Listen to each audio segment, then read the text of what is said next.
कौन बैठाने वाला है? कौन बैठाएगा? क्या बात करते हैं? यह हिम्मत हो गई है। मैंने तो पहली बार उन्हें क्रोध में देखा इस बार, जब कोई उधर से बोला, हाँ, एक बैठी हुई पार्टी का एक आदमी बोला बैठ जाओ, तो रक्षा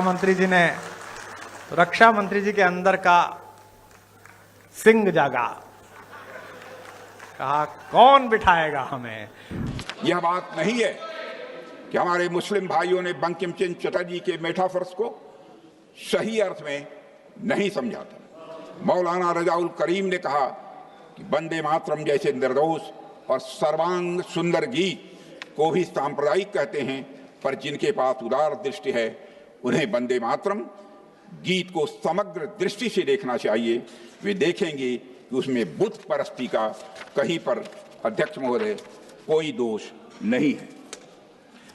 इसलिए अध्यक्ष महोदय जी, ये मैं कहना चाहूंगा, और अध्यक्ष महोदय, हमें देखना है कि इस्लाम किसको बुत परस्ती कहता है और उसकी हदें कहां पर हैं। सच्चाई है कि भारतीय मुस्लिमों ने बंकिम चंद्र चटर्जी के भाव को, कौन बैठाने वाला है? कौन बैठाएगा? क्या बात करते हैं? यह हिम्मत हो गई है। अध्यक्ष महोदय रोकिए। कौन बैठाएगा?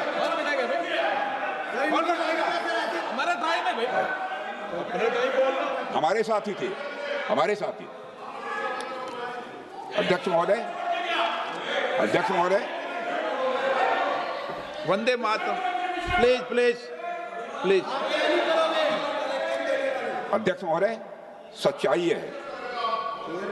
अध्यक्ष महोदय, संसद में कोई चाहे जो बोले, सच बोले, सत्य से थोड़ा परे भी बोले, लेकिन शोर शराबा नहीं मचाना चाहिए।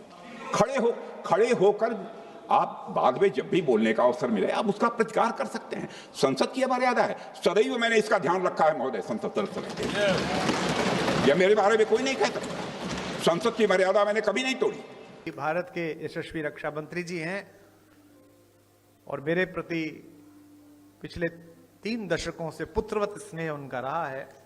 और मैंने सदैव नीरज भाई को, पंकज जी को सदा ये कहा कि जितना लाड़ तुम पर है उतना ही मुझ पर है उनका सदैव। और वही अटल जी की छवि उनमें दिखती है, अभिभावक की छवि दिखती है। किसी भी दल का व्यक्ति हो, राजनेता अजात शत्रु होना चाहिए। जब आप सामने बैठे हुए व्यक्तियों को विरोधी की बजाय विपक्षी मानने लगते हैं तो संकट हो जाता है।